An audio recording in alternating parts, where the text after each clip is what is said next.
So this is my film of the day. It's the Northern Pacific Depot Railroad Museum, also known just as the Depot, over in Depot Park in Wallace.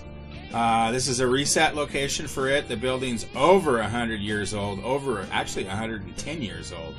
It was originally on these 1912 maps. It actually shows up on the old Ward maps, and it's labeled and it has the turret on it. But it was originally across the interstate, across the railroad tracks on the opposite side of the river, the north side of the river. Here's a pre-1910 photo that shows it. And I think this photo is from probably the 60s, 50s, the original gyro days. And here's what it looked like, I think, in the 70s. Those autos look 70-ish. But it was moved across before the freeway was built. And I think that freeway would have actually bumped into the turret on it.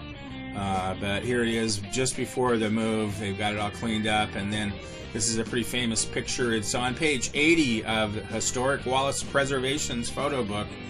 And here's the last train. I was surprised it fits under the freeway there after it was moved. And here's a Shauna Hillman picture. I like the color in this one. I think she shot it off from the interstate. The Northern Pacific was, I think it was either the second or third railroad to cross the country.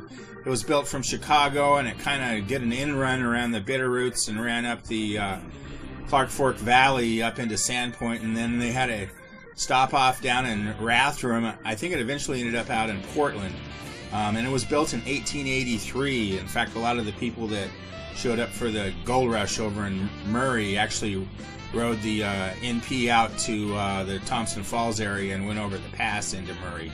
But they decided, rather than to build up from Rathdrum, they came over the Lookout Pass into Wallace, and this was kind of a terminal location for them. They had a train that ran up to Burke as well, and I don't know, they may have had one up to 9 Mile. Some of the railroad buffs out there will know that stuff. But it's a neat old building. Again, it's got the turret on it from the turn of the century. And Wallace is lucky to have it. So thanks for watching, and stop by and visit the place sometime and get a copy of Historic Wallace Preservation Society's book. It's got some great photos in it. Thanks for watching. Bye.